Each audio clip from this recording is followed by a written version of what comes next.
SRSP నీ తాత కట్టిండా, ఎల్లంపల్లి మిడ్మానేరు మీ ముత్తాత కట్టిండా? మా కాంగ్రెస్ పార్టీ పండిత్ జవహర్లాల్ నెహ్రూ మొదలుపెట్టిన ఎస్ఆర్ఎస్పి, శ్రీపాద ఎల్లంపల్లి, మిడ్మానేరు ప్రాజెక్టులు మేము కట్టినాం.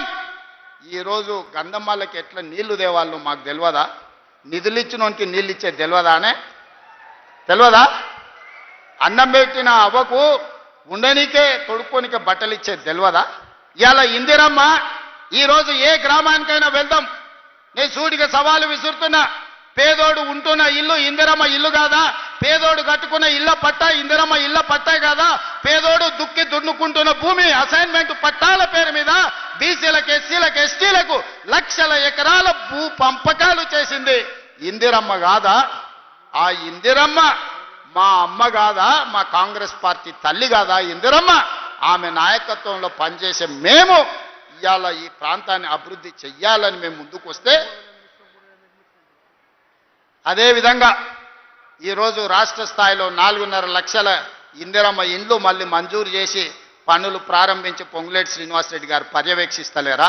ఇదే కాదు, మా అక్కల్ని అడుగుతున్నాయాల, మా ఆడబిడ్డలు ఈడుండ్రు.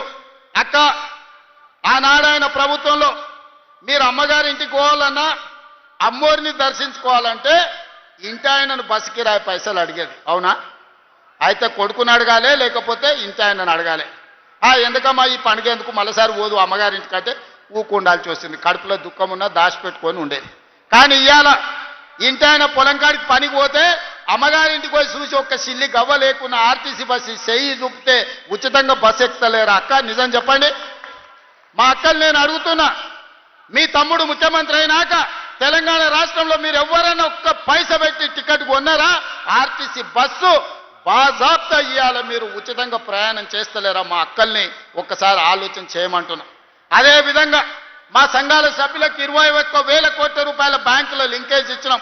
మా సంఘాల సభ్యులు వ్యాపారం చేస్తారు, అదానీలు అంబానీలే కాదు, సోలార్ పవర్ విద్యుత్ ప్లాంట్లు 1000 మెగావాట్ల ప్లాంట్ ఈరోజు మా అక్కలకు పెత్తనం ఇచ్చింది, నిజం కాదా?